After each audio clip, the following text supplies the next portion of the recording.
Hey everyone, thanks for joining me today. This is Ro Leather, certified career coach. Today's topic in our interview series is Tell Me About Yourself. All right, so it is arguably the most common question or request, because it's not really a question, that interviewers ask, and one that causes applicants anxiety because we know as we go into an interview that is going to be the first thing that hits us, right? But the key is to understand what the question is really asking. And if you think of it as if you formulate it in a way that you could easily understand, such as what is there about you that will be an asset to our organization and will help us with the problem we are trying to solve? Well, when you think of it that way, or when it's presented to you that way, it gives you a clear understanding of what information you should present and how to present it, right?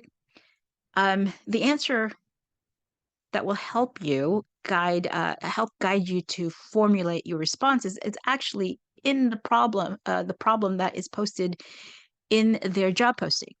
Think of their job posting as a help wanted sign that has identified the problems and the solutions they're looking for. Your answers are right there. So use the job posting as your guide. And when you think of it that way, your job is to present yourself as part of the solution that the employer is seeking. Makes it a little bit easier, right? All right. So then what is it about yourself that you're supposed to tell them, right? What are the components that you should organize in a way that you can present your story and how you can help benefit their organization?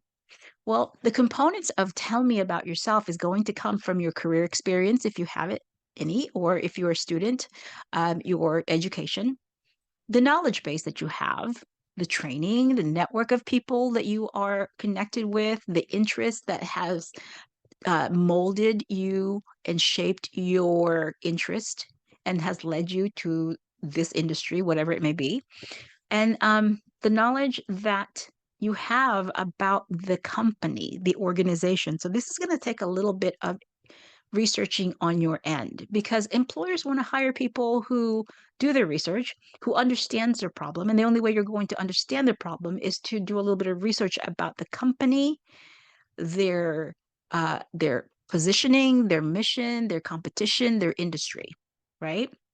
And then you draft your story using the STAR method, which we will talk about in a bit, as you organize your story because your job again is to help them understand how to hire you. So you have to present it in a way that they will understand how you will be an asset to their organization. All right. So that's a whole lot to unpack, right? So, all right. So now we know what the components are, but then how do you formulate responses? What exactly do you say, right? So when you organize your competencies, you have to have, first we talked about understanding what the requirements are for the job or the role that you're applying for based on what's posted in the job posting, right? And then you're going to take an assessment of what is it about your story that's relevant in order for you to convey that you're the right applicant. When you're organizing your story, you want to lead with your strongest qualifier because you want to quickly capture the interest of the interviewer to let them know, hey, I'm a strong candidate for this position, right? You're going to want to talk about what brought you to this point of applying for this position with them.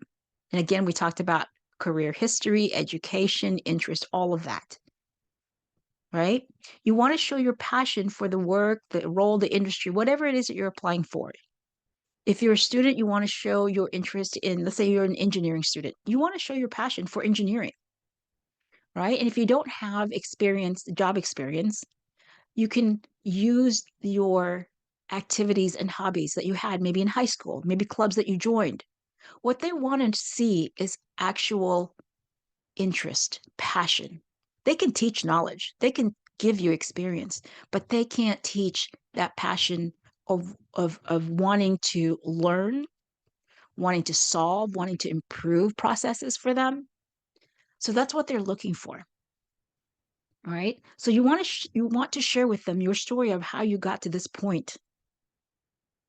And then of course, how you intend to contribute to the employer's success. And again, that's going to take a little bit of researching on your end. What does the company make? What do they manufacture? What is the problem they're trying to solve? You want to be part of that. You want to show them that you are going to be a positive addition to their team. All right, let's go back to the STAR method that we talked about. So now that you have all of these answers stewing in your mind, how do you organize it?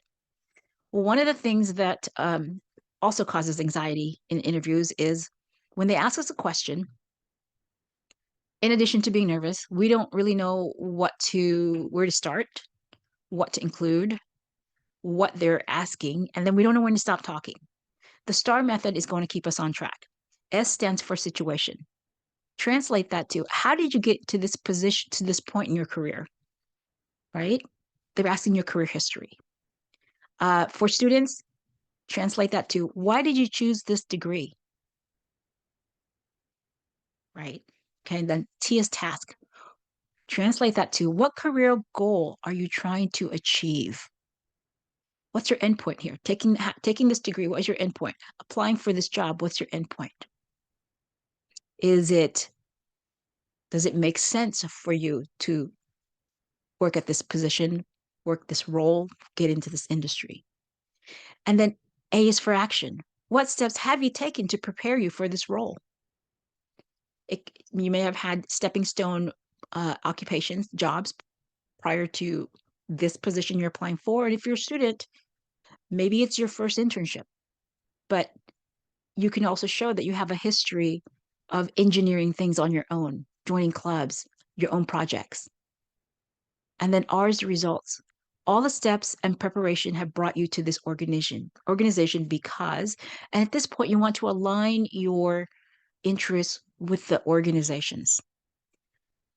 Taking this degree, you chose this degree because you wanted to become an XYZ engineer. The actions you took, excuse me, in high school, your clubs, your friends, activities, hobbies, and the result is it clarified that the path that you should be on is an engineering path, and that's why you chose your your institution, your university, and that led them to applying for the position with the company, with the organization. Okay. I know this is just touching on the STAR method. If you are interested in really digging in for each component here, each step, there is another video that I'm putting together. So look out for that. Okay.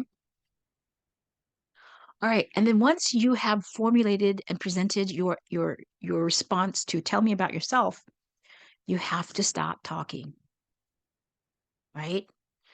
If you have formulated your responses based on those areas that we talked about, you have given them a concise and confident answer. Now you let them absorb that information and then they will use it to prompt other questions. But now you've opened up you've opened up the topics that they can ask you about based on the information you've shared with them. They may ask you about a project that you mentioned, about a hobby that you mentioned, about an experience. So make sure that you realize whatever information you're giving and tell me about yourself is going to be the basis, possibly the basis of the rest of the interview. Okay, but you can use the STAR method to craft any response. All right. And that is all I have. I want to make sure that these are very short, bite-sized coaching sessions. I know you all are very busy and don't have enough time to schedule anything more. So I hope this has been helpful to you. If you have any questions, there's my email, 3amcareercoach@gmail.com. Send me a note. I will respond, hopefully with the information that you're looking for. Thanks so much for spending the few minutes with me, and I will see you in the next video. Take care.